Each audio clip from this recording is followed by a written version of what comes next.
friends, dear guests, dear fans of History on the Edge lecture series, I'm honored to welcome you to our festival called History on the Edge Festival. I'm very happy to greet the first panel, and I would just like to say that first maybe a couple of words about our topic, Yugo Adventures on the Edge. It's the maybe slightly PR-ish kind of title, and we will explore Yugoslav phenomena from different angles. First, from angles, people who moved some kind of one way or another in first panel. In second panel, we will try to get near to the historiography and memory. And last but not least, we will discuss on our roundtable about historical publishing in Slovenia, Croatia, and beyond, about history, about Yugoslav history, and about humanities in general. I think that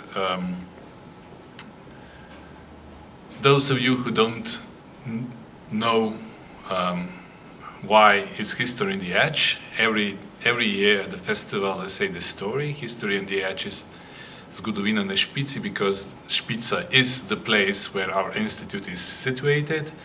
And our logo that you can see, it's Epsilon, it's the place when the Gruber Channel meets the Ljubljana River. So we played with words. That's why we are not too pretentious. It's just a place. But at the end of the day, we would like to have really edgy discussions and edgy papers. And I hope we will succeed with that. So I think it's time to give the floor to our first panel, and I will pass the word to my colleague Yuri Hadalin, who will start with the panel called Adventures on the Move. Thank you very much. Thank you, Marko, and now it's time for those adventures. I will just present both of the presenters at the beginning, then we will have the lectures, and at the end I hope a very fruitful debate. So save your questions for the last part of the panel.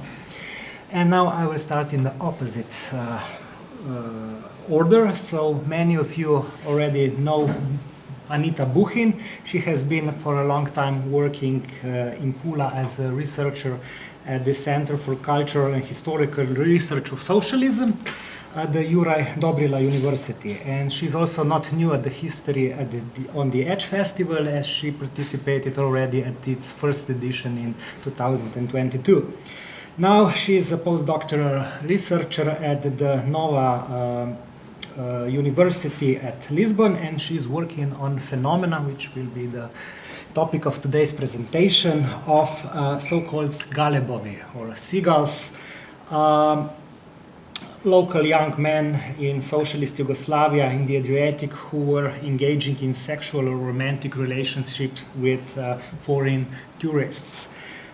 This topic is also heavily connected to her book of her previous research, and that is Jugoslovenski socijalizam sa ukusom mora, sa ukusom soli.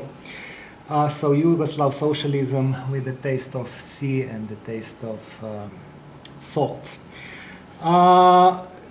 This book is going to be presented also tomorrow, if I may give the spoiler, at the the Scientific Research Center of Slovenia Academy of Arts and Sciences. And on the other hand, many of us also know very well Ondřej Vojtěchovský, also a fellow. Both of my colleagues are fellows at the Institute of Contemporary History at the moment. So Ondřej is assistant professor at the Institute of World History at the Faculty of Arts at Charles University in Prague. and he has worked on many questions connected with Yugoslavia, but mostly on the phenomenon of political immigration and refugees to communist Czechoslovakia, and has studied various aspects of relations between the two socialist federations in the 1970s and 80s. He also deals with the topic of operation of Yugoslav construction companies and their workers in Czechoslovakia. Maybe a part of this would be also presented today. And he is also currently involved in the project Crisis Reform Instability, the Yugoslav socialist system from the actor's perspective in the 1980s. So these are our two panelists today, and we will start with Ondřej and his paper called Yugoslav Prague in the 20th Century, Students, Political Emigrants, Workers and Others. So please, Ondřej. So good afternoon, and thank you very much, Jure, for introduction, and thank you to the Institute that it received my application for this fellowship, and it's my great honor to be here and to spend here the May months. And so now I would like to introduce basically the topic which I was engaged in many years ago, mostly, but that means the political emigration from Yugoslavia in time of Tito-Stalin split, but in a somewhat wider framework of Yugoslav presence in Prague during the 20th century in general. So I would like to start with a short section of a documentary movie, Tito, the last witnesses of the Testament, the documentary series of the Croatian radio television, and film director Lordan Zafranovic, who exactly is also a partial citizen of Prague, because he has studied there at the end of 1960s and the beginning of 1970s. And from the beginning of 1990s, he also used to live in Prague, and still he is sharing his life between Zagreb and Prague. So this is that section. Generaciju koja ima tu sreću da između dva rata dođe da studira u Prag, jer Prag u to vreme je bio centar građanske demokratije, one masarikovske, a to smo mi kao studenti iz Kraljevine Jugoslavije naročito osjetili zato što smo došli u slobodu. Došli smo u nešto što ovdje u zemlji nismo mogli da osjetimo. Pogotovo proslave 1. maja. 1. maja u Pragu vam je defilirale mase ljudi sa zastavama od svetlo-crvenih što su bili komunisti do tamno-crvenih koji su bili socijaldemokrati, pa do crnih zastava Gajde. A Gajda je bio poznati fašista, i to češki fašista. A pored njih marširali su tu i mladi Nemci koji su došli iz Sudeta sa parolama za oslobođenje Sudeta i da se postavi slobodna njemačka zemlja u samoj Češkoj. Kad se to tako govori, onda se pita jer su se oni između sebe mlatili. Nije bila nijedna šaka korištena u tom pogledu, to se mirno pevalo, a pored toga imali smo prilike da u izlozima knjižara vidimo Mein Kampf Hitlera, da vidimo Staljina, da vidimo Trotskog, da vidimo sve moguće što se dešavalo. Prema tome, mi smo se mogli opredeliti i opredelili smo se. Tako, kad sam spomenuo 1. maj u Pragu i te češke razne parade, mi na našim godišnjim skupštinama, bilo udruženja Jugoslavija, bilo udruženja Matija Gubec, dolazilo je do tuče. zato što su provocirali ljudi koji su bili plaćeni od Kraljevine Jugoslavije, od poslanstva Kraljevine Jugoslavije, da onemoguće nas napredni.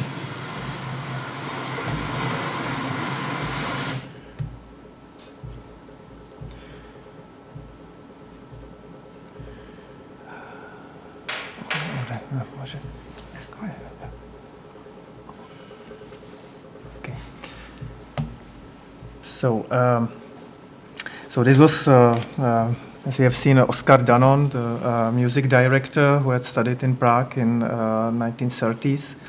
And of course, this witness was as a witness of a interwar Czechoslovakia, interwar Prague, mirrored a little bit some stereotype which existed in Yugoslavia and different Yugoslav surroundings throughout the 20th century.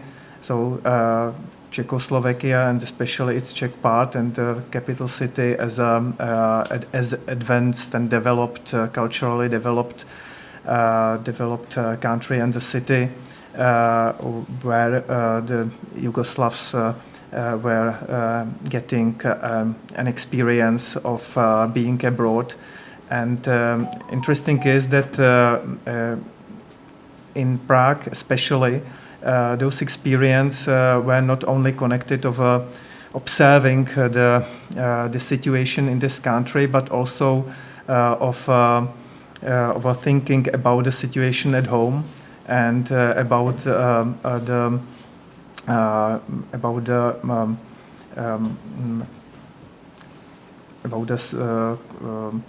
looking for solutions which could be to bring the situation at home better. So if we talk about the Yugoslav presence in Prague in the 20th century, we should start already in the end of the 19th century, when a group of students from Zagreb University came to Prague after they were fired from university for political purpose because of the burning of Hungarian flag. So then they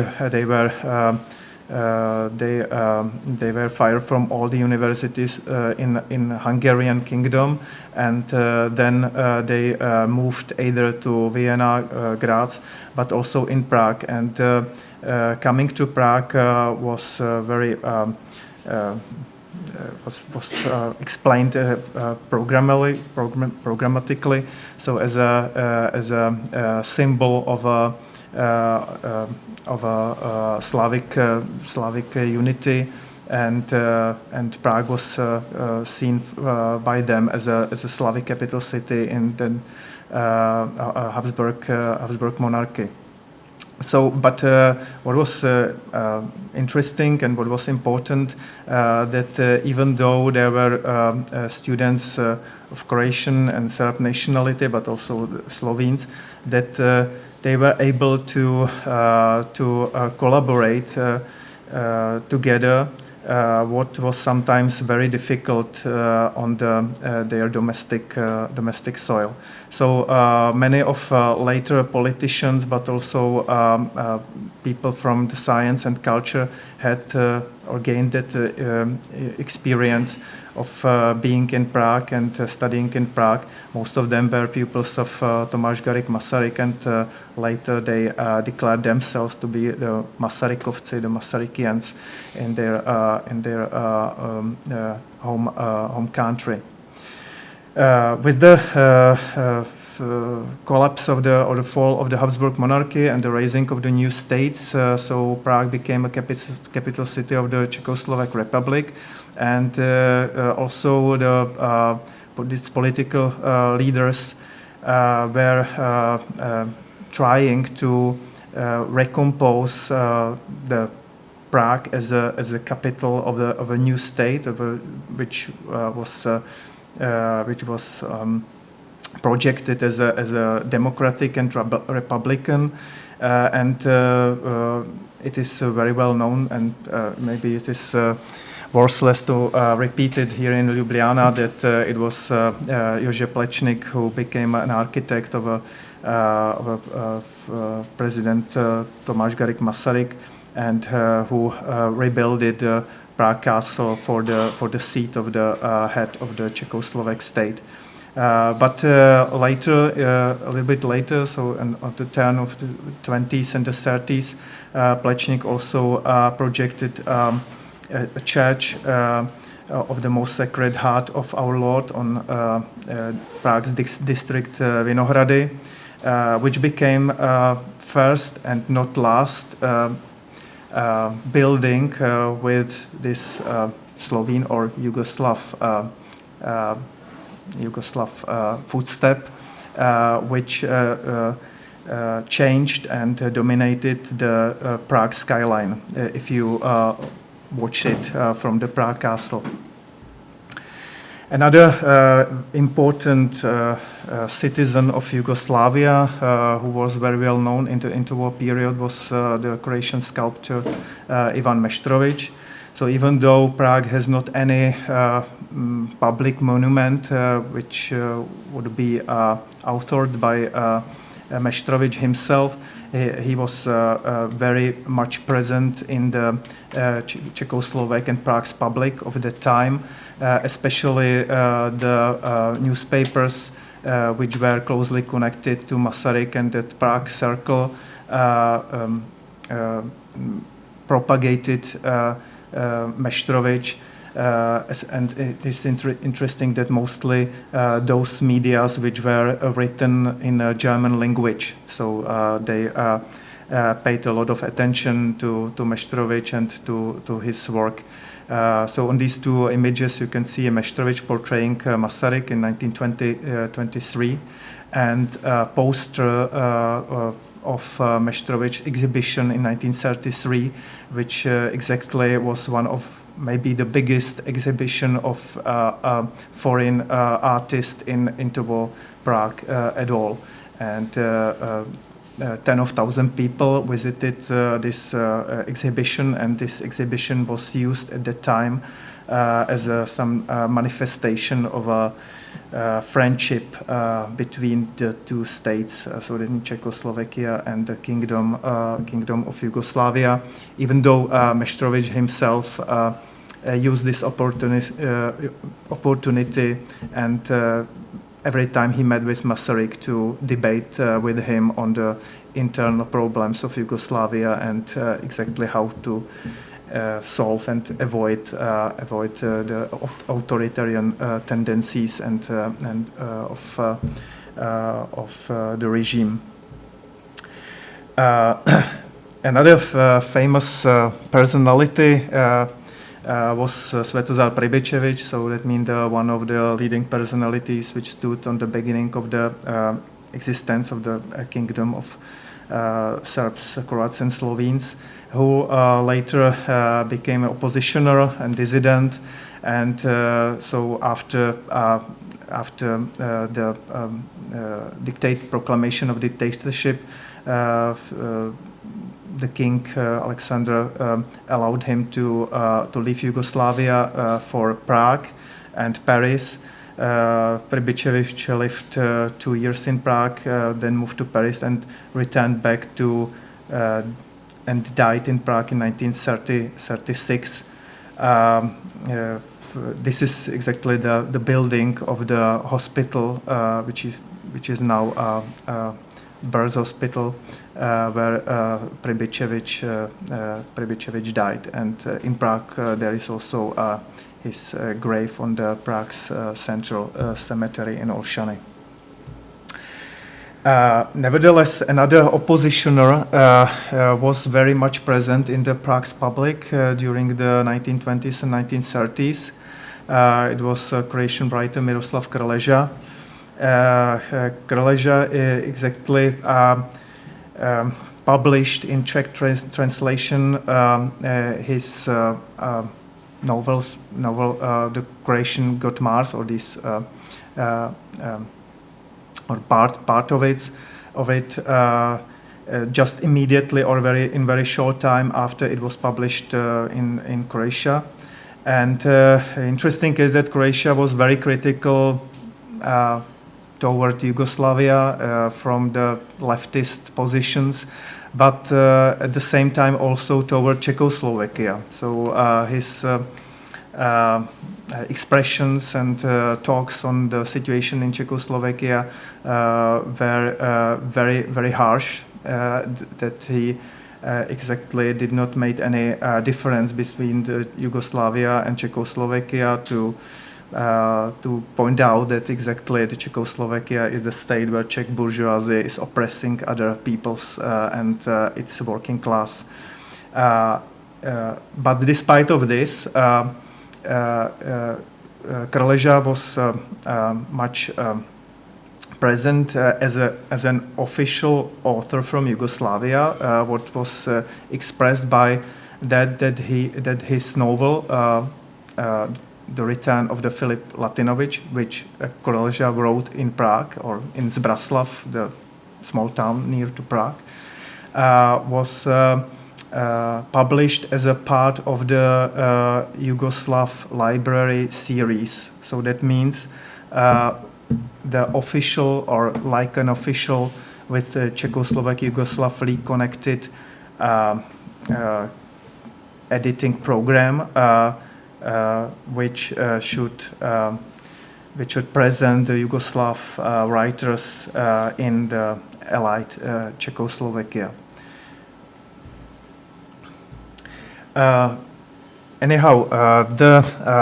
This experience of South Slav students in Prague from the time of Habsburg monarchy continued, and very much was widened in the interwar period on the basis of the bilateral agreements. So hundreds of Yugoslavs came to study in Prague, but also in other cities. And for that purpose, from the 1931 to 1932, the young architect Nikola Dobrović did a project. According to his project, was built the students' dorm of King Alexander, which in that time was the one of the most modern students' dorms in Prague at all. This building is very important also because of the history after the Second World War, when another hundreds of students came to study in Prague, and when this students' dorm was renamed to Tito's students' dorm. The presence of the Yugoslav students was important not only from the point of education, but also from the political point of view, because many of these students were politically active, mostly within the communist movement. Many later famous officials of the socialist Yugoslavia had gained this experience studying in Prague, so like Velko Vlahović, Boris Kidrič, and others. And Prague also played quite important role in the history of the Yugoslav communist movement, because in 1936 these communist students achieved gaining the power in the official association of the students from Yugoslavia, and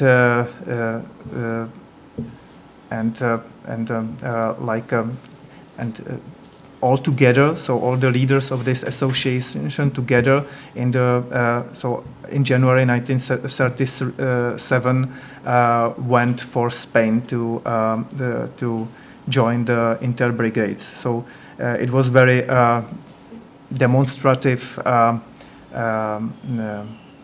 action from that point of view, and which damaged a lot, not only that time Yugoslav, but also Czechoslovak policy toward the conflict in Spain.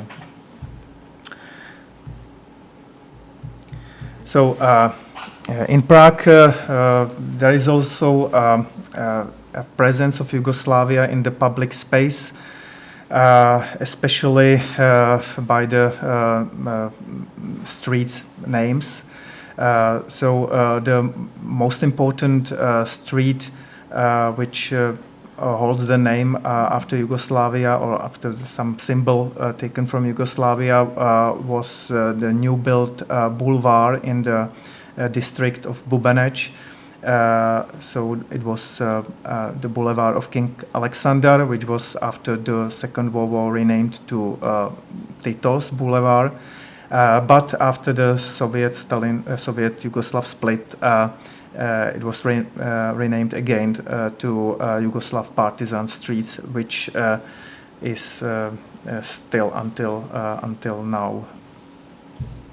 Another streets which holds some names connected to Yugoslavia are basically in the city district of Vinohrady, around the square of the P Square, so that means the Paris P Square, where are the streets named after the Allied countries. So until today there is a street Jugoslavska, but also streets which are named after the capital cities of parts of Yugoslavia. So not only the Belgrade Street, but also Zagreb and Ljubljana Street. And what also started in that period of interwar Czechoslovakia was were establishing of the Yugoslav restaurants and wine bars. Most of them remained alive during socialism, but most of them declined in the 1990s with privatization. So, so this is the wine bar split, but there were also Dubrovnik, Belgrade, and many others. But as far as I know today, no one of them is remained to these days. After 1950s, when the relations were non-existing almost, so from the end of 1960s, Yugoslav constructing companies were engaged in Czechoslovakia and in its Prague and its capital Prague as well, in building some representative buildings like hotels for international guests, like seats of the companies, but also hospitals and so on. The first modern style hotel, which was built in Prague, was built with the assistance of the Yugoslav companies. As we can see it on this picture, showing the names of two Yugoslav companies, Mont Invest Zagreb and Yugo Drvo. These are also some examples of a very big building which changed the skyline of Prague in 1970s and which became permanent monuments of the Yugoslav constructing presence in Prague in that time.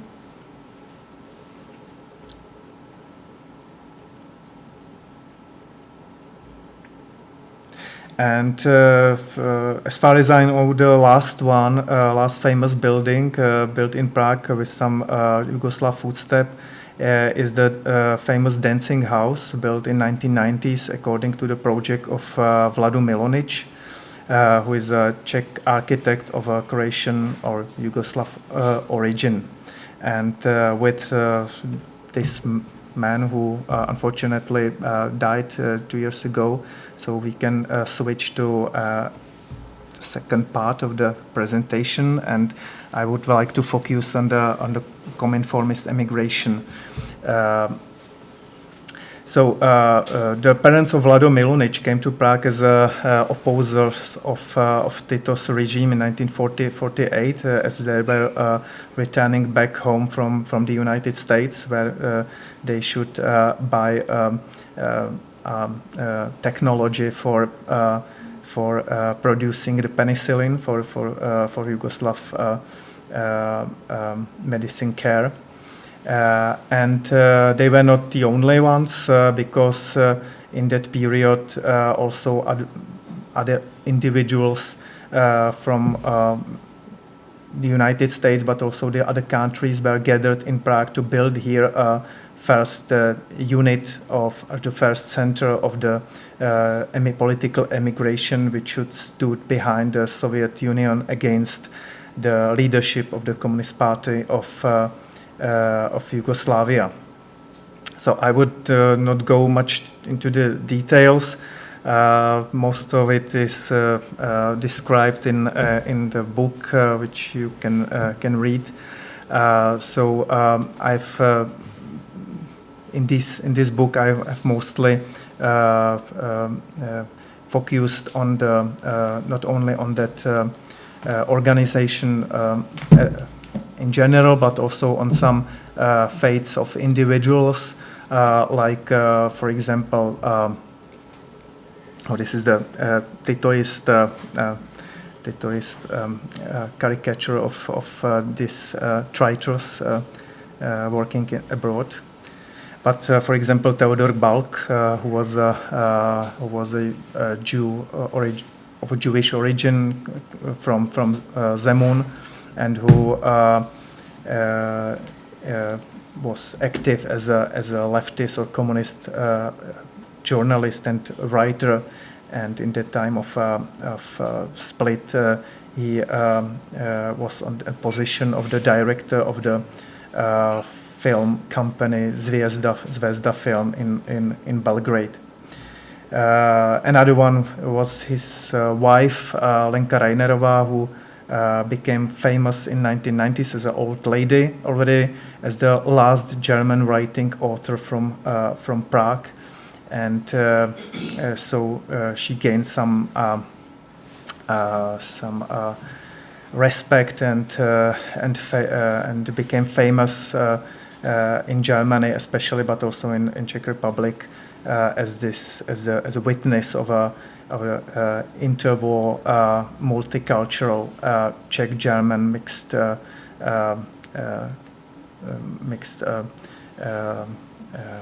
surroundings.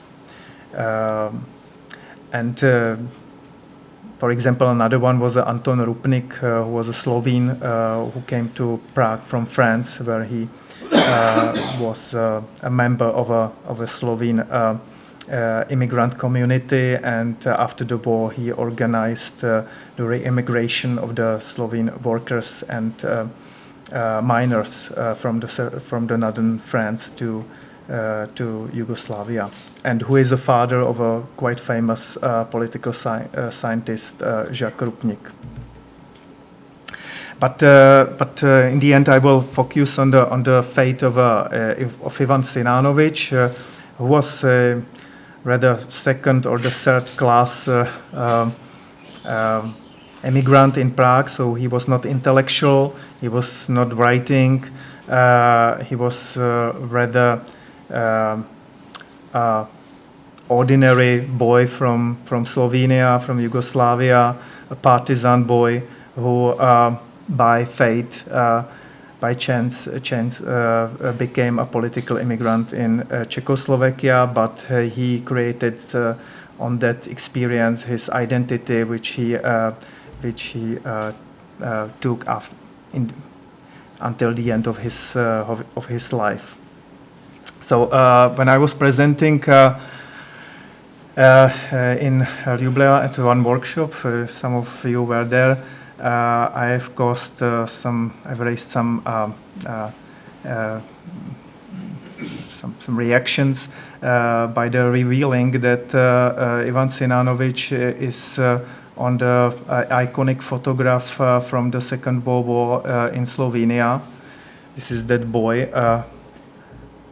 and this is the original or the better copy of the photograph taken from the Wikipedia site on the Second World War in Slovenia. Ivan Sinanovic was a boy from Ptuj, where he was born in 1929, and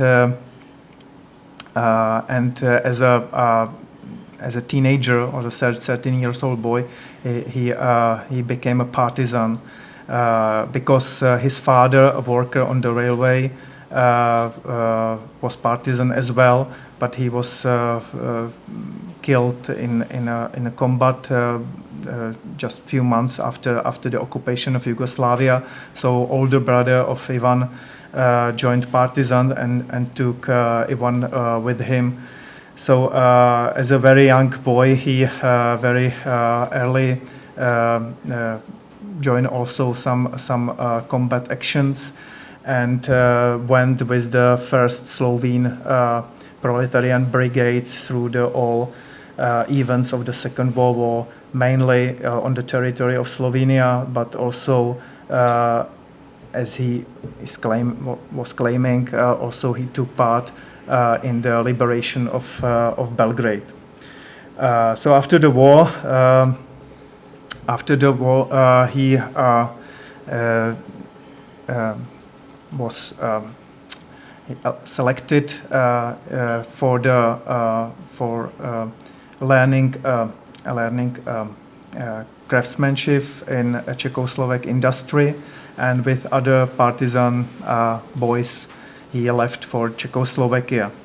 And from the sources, we have some of his own expressions and witnesses on that. So interesting is that, for example, he stated in the 1949 in Prague already that before I left for Czechoslovakia, we were only told to be decent in that country, as the people there were advanced. So we were to maintain our partisan honor there, as the second transport I took to the Czechoslovakia was mostly youth who had been in combat with the occupiers. Sinanovic became a factory worker in Prague in Škoda Works, where he was together with other Yugoslav youngsters, but he proved to be not very loyal already in 1948, even though the Yugoslav apprentices were forbidden from the embassy to take part in the February Cup of 1948. Many of them did, and became members of the so-called people militias, which were organized by Communist Party to gain the power of the party. And not surprised, in June 1948, he proved his loyalty toward the communist idea in that way that he proclaimed to be he proclaimed to be on the side of the Cominform against the Tito's leadership. But still, as a new political immigrant, he was rather problematic and not very much in line. So, but what was mostly exposed by his adherence to the Soviet Union and toward those who were not so tough and strong in his ideals, in his beliefs. On that occasion, so he confessed that he did a mistake at factory. One person there was cursing the Soviet Union and Czechoslovakia, saying that there were a lot of unemployed people. I resisted him, but I couldn't say it well because I didn't speak enough Czech. He slapped me, I got angry and set him down on the hot stove. Then I admitted that at the meeting that it was a wrong of me. And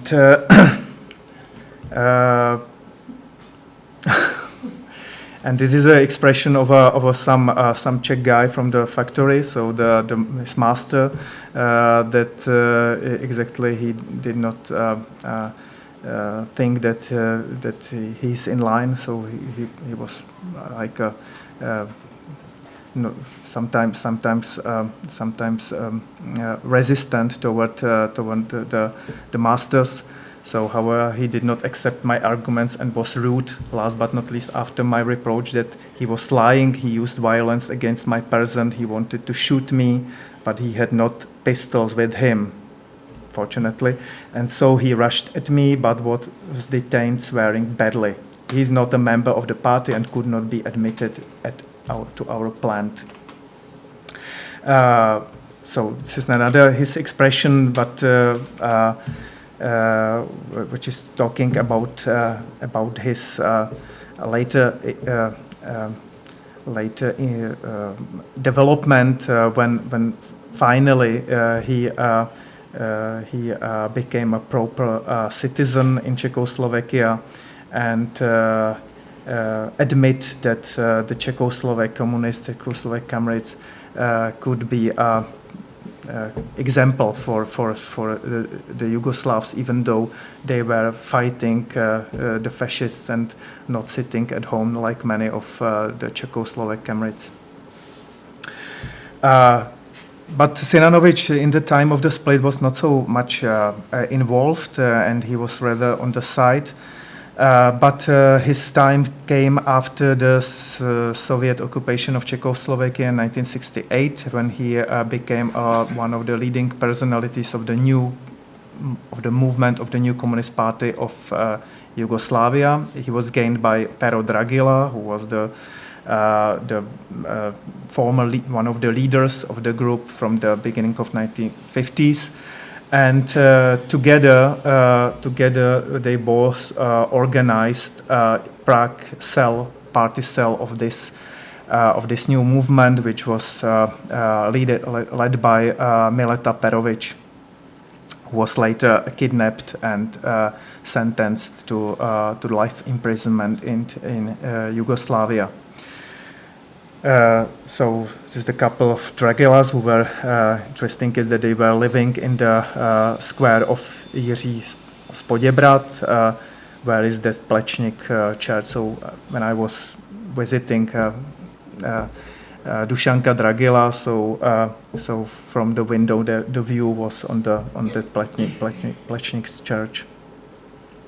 And Sinanovic was very important to them because he was a member of the Czechoslovak party, the Czechoslovak citizen, on the contrary to other emigrants, and he was able to produce the copies of the leaflets which were sent to Yugoslavia. So with the propaganda content against the Tito's or the Yugoslav regime.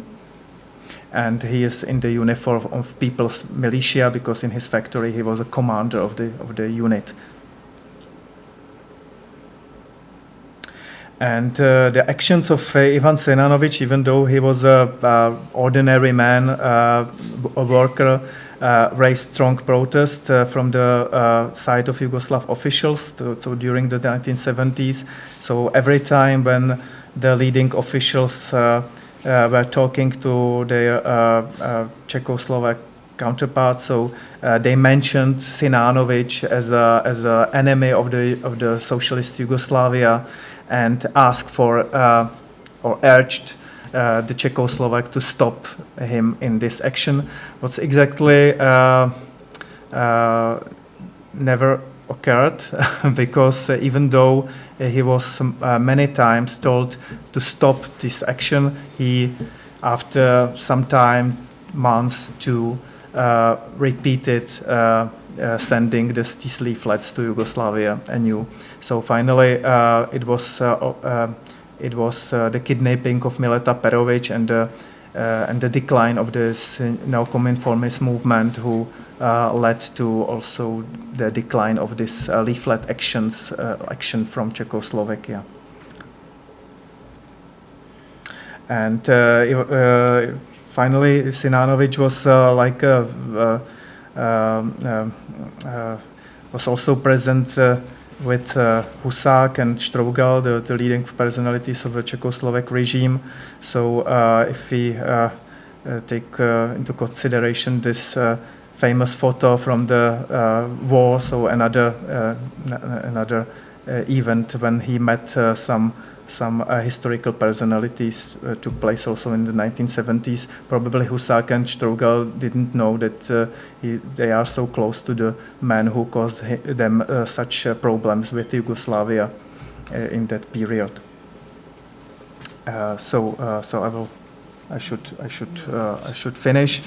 Sinanovic, on the contrary to other Kominformist immigrants, remained politically active even in the 1990s and after the 2000 as a leader of or official of the local Communist Party unit in the Prague district of Vysočany, and he on this picture, for example, he's joining the protest against the International Monetary Fund in Prague with the leaders of the Communist Party of Bohemia and Moravia.